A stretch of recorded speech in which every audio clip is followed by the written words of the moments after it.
악재에 대한 내성을 테스트하고 있는 시장입니다. 간밤 미국 증시는 지정학적 리스크와 연준의 빅스텝 우려감이 겹치면서 하락했는데요. 많이 빠진 다우와 나스닥이 0.5% 내외의 제한적인 하락세를 기록했습니다.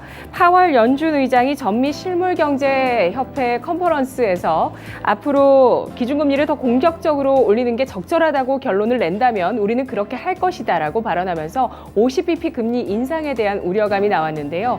여기에 유럽 연합 쪽에서 러시아 석유 수출 금수 조치에 대해서 고려하고 있다는 소식이 나오면서 국제유가가 7% 넘게 급등하며 110달러 선 위에 마감되는 모습을 기록했습니다.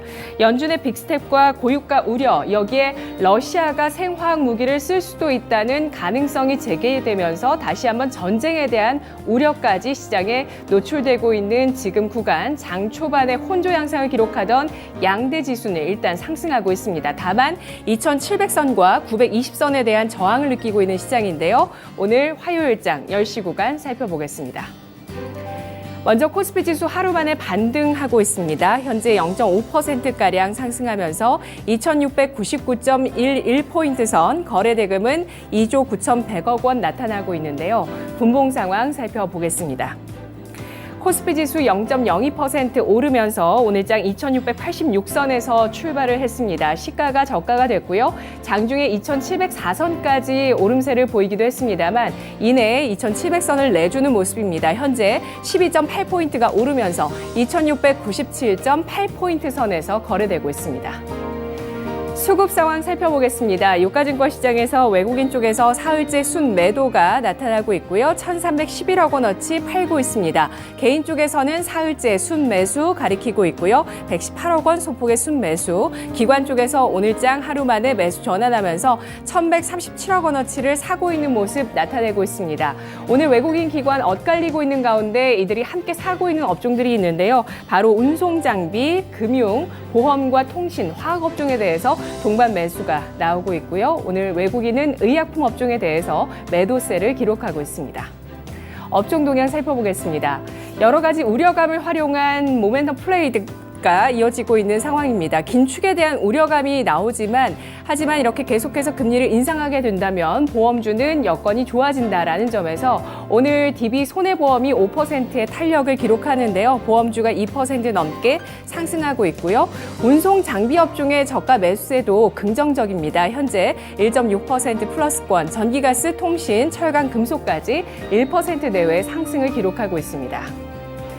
유가증권 시장 하락하고 있는 업종인데요. 의약품이 1.3%로 가장 크게 하락을 하고 있고 운수창고, 섬유의복, 종이목재, 비금속 광물업종까지 약부합에서 0.8%까지 하락합니다. 시가총액 상위 종목군들 움직임 살펴보겠습니다. 일단 유가증권 시장에서는 혼조 양상이 눈에 띄고 있는 모습이고요. 이 가운데서 그동안 공급 차질에 대한 우려가 있던 현대차에 대해서 오늘장에 매수세가 들어오면서 상승하는 점 눈에 띄고 있습니다.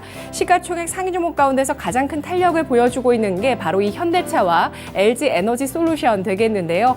현대차 2% 넘게 상승하면서 17만 2천 원 선, 52주 신저가에서 10,000원 정도 올라와 있는 수준입니다. 최근 들어서 저가 매수세가 나오고 있는데요.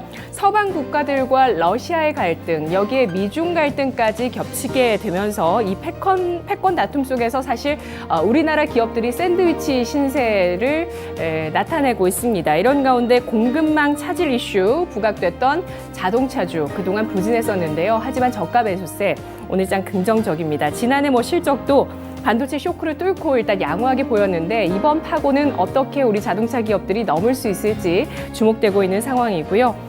LG 에너지 솔루션이 5거래일 연속의 상승을 기록하고 있습니다. 39만 2천 원, 1.5%의 플러스 기록하고 있는 모습인데요. 기관의 매수세가 최근 눈에 띄고 있습니다. 그리고 신한금융투자에서 오늘장 분석이 나오고 있는데요. 추가적인 밸류에이션 하락은 제한적일 것이고 글로벌 평균치를 회복할 것이라는 전망과 함께 목표 주가를 52만 원으로 제시했습니다. 오늘 주가는 현재 39만 원 가리키고 있고요. 아래쪽으로 보시면 셀트리온 오늘 주가 크게 급락하면서 시가총액 14위로 밀려 내려가고 있습니다. 6%까지 급락하면서 17만 원 선 테스트하고 있는 모습인데요. 오늘장 개파락 출발한 이후에 급락세를 나타냈습니다. 바로 테마색의 블록딜 이슈가 나왔기 때문이죠. 셀트리온과 셀트리온 헬스케어에 대해서 총 5,600억 원 규모의 블록딜을 추진한다는 이슈가 어제 나왔고요. 이에 따라서 오늘장에 큰 영향을 미치고 있습니다. 잊을만 하면 나오는 블록딜 이슈 그리고 공매도 이슈, 셀트리온 그룹주의 부진 오늘 눈에 띄고 있는 양상인데요. 유가증권 시장의 첫 번째 특징 살펴보겠습니다. 국제유가가 간밤에 7%까지 급등하면서 다시 한번 상승세로 방향을 잡습니다. 112달러 선까지 올라서는 모습이었는데요. 유럽연합 쪽에서 추가적으로 러시아 에너지에 대해서 규제할지 여부가 주목이 되고 있습니다. 일단은 고려사항이라고 하는 모습입니다. 원유 시장에 공급 부족 현상이 일어날 수도 있다라는 우려 심리가 다시 한번 유가를 자극하고 있는 모습이고요. 정유주 같은 경우는 어제 또 1분기 실적에 대한 긍정적인 전망까지 제기가 된 상황에서 이 같은 내용을 호재로 받아들이고 있습니다. 오늘 S오일의 주가 1% 넘게 상승하면서 88,800원 선에 기록되고 있습니다. 정제마진 개선되고 있는 종목으로 분석이 됐고요. GS 같은 경우는 강보합에 머물고 있습니다. 오늘 배터리주 상승하는 가운데 SK이노베이션 2% 넘는 오름세 기록하고 있습니다.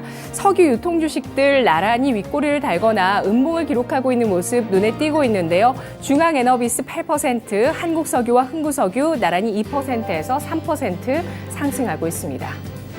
유가증권 시장 두 번째 특징입니다. 오늘 블록딜, 경영권 매각, 그리고 자사주 매입 이슈가 나오고 있습니다. 셀트리온 그룹주는 살펴봤고요. 삼성 SDS도 삼성그룹의 오너 일가가 총 3,900억 원 규모의 블록딜을 추진한다는 소식에 따라서 오늘장 7% 넘게 빠지고 있고요.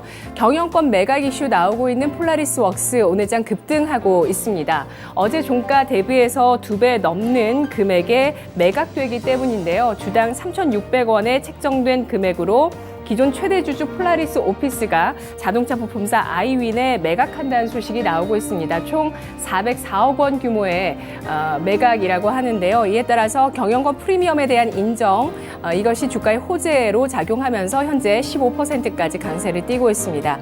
SK케미칼은 자사주 매입 계획을 어제 발표하면서 오늘장 2%의 플러스 12만 2,500원 선에 거래됩니다. 코스닥 시장 가보겠습니다.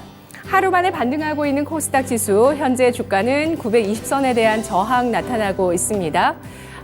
오늘 제한된 움직임을 보이다가 현재는 상승으로 방향을 틀고 있는 모습 나타내고 있고요. 918.81포인트 선 0.04% 상승하고 있습니다. 분봉 살펴보겠습니다. 0.19% 하락하면서 오늘 약보합의 시가 형성했습니다. 916선이었고요. 이후에 914선에서 저가를 마련한 이후에 상승 시도를 했습니다. 919포인트까지 오름세를 보이기도 했습니다만 제한적인 움직임을 장중 내내 이어가고 있고요. 현재는 장중 고점에서 조금 아래선인 918선 가리키고 있습니다. 수급 살펴보겠습니다. 코스닥에서 외국인 이틀째 순매도를 가리키고 있고 기관 쪽에서 5거래일째 순매수 나타나고 있습니다. 외국인은 390억 원가량을 팔고 있고 기관 쪽에서 175억 원의 순매수, 개인이 240억 원대의 매수 우위를 가리키고 있습니다. 시가총액 상위 종목군들 보시죠. 전체적으로 상승을 시도하고 있는데요. 셀트리온과 셀트리온 헬스케어에 대해서 싱가포르 국부펀드 테마세기 블록딜을 한다라는 소식에 따라서 셀트리온 헬스케어가 6.9% 큰 폭의 낙폭을 보여주고요. 셀트리온 제약도 동반해서 2% 넘게 하락을 기록하고 있습니다. 오늘 바이오주 투자 심리가 위축되면서 HLB도 3% 넘게 빠지고 있다는 점 눈에 띄고 있는데요. 이런 가운데 위메이드가 3% 오르면서 10만 원 선 회복 시도하고 있습니다. 게임업계 올해 큰 변화, 블록체인 게임에 대한 변화 주목되고 있습니다. 이어서 코스닥의 특징 첫 번째 살펴보겠습니다. 여러 가지 이슈가 나오면서 급등락을 하고 있는 종목들 모아봤는데요. 바이오주와 IT주의 비중이 높습니다. 먼저 관리 종목 지정 해제 이슈가 나오고 있는 세 가지 종목 보겠는데요. 내추럴 엔도텍, 루멘스, 세중입니다. 이 가운데서 내추럴 엔도텍이 상한가 지금 조금 전에 풀렸네요. 28% 넘게 급등하고 있고요. 루멘스가 10% 급등, 세중은 2% 넘는 하락을 기록하고 있습니다. 이 세 종목 모두 4개 연도 영업 적자를 이어갔고 매출액이 30억 원을 미달하는 종목으로 그동안 관리 종목에 지정됐습니다만 어제 관리 종목에 해제됐다는 거래소의 공시가 장마감 이후에 나오면서 오늘 거래 재개 첫날 기대감 나오며 대체로 상승하고 있습니다. 멜파스는 어제 장마감 이후에 감사 보고서 적정 의견이 나왔다는 공시가 나오면서 오늘 주가 22%까지 안도감에 급등하고 있고요. 메지온 이틀 연속 하한가를 기록하다가 현재 하한가가 풀렸습니다.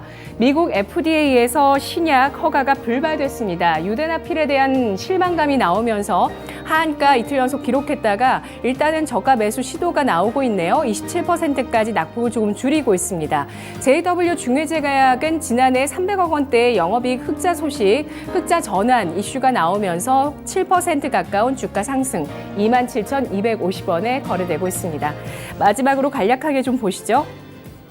자, 일단 곡물 가격이 계속해서 상승을 하고 있습니다. 러시아와 우크라이나가 곡물 수출 금지 조치를 각각 6월 말, 연말까지 내렸습니다. 이에 따라서 곡물에 대한 수급 우려감이 나오고 있고요. 여기에 간밤에 로이터 통신에 따르면 바이든 대통령이 한 연설에서 푸틴이 생화학 무기를 사용하는 것을 현재 고려하고 있다라는 명확한 징후가 나타나고 있다는 강한 어조의 언급이 나왔습니다. 생화학 무기는 국제적으로 금지되어 있는 내용인데 과연 이 선을 넘으면서 러시아가 미치광이 전략을 쓸 것인가 주목이 되고 있는 상황이고요. 현재 현대사료와 한일사료가 나란히 상한가를 기록하고 있습니다. 여타 사료주도 오름세를 띠고 있고요. 방산주 가운데서는 대형주의 흐름이 좋은데요. 한국항공우주, 한화에어로스페이스, LIG넥스원 나란히 5%에서 7%까지 강세 기록하고 있습니다. 10시 구간이었습니다.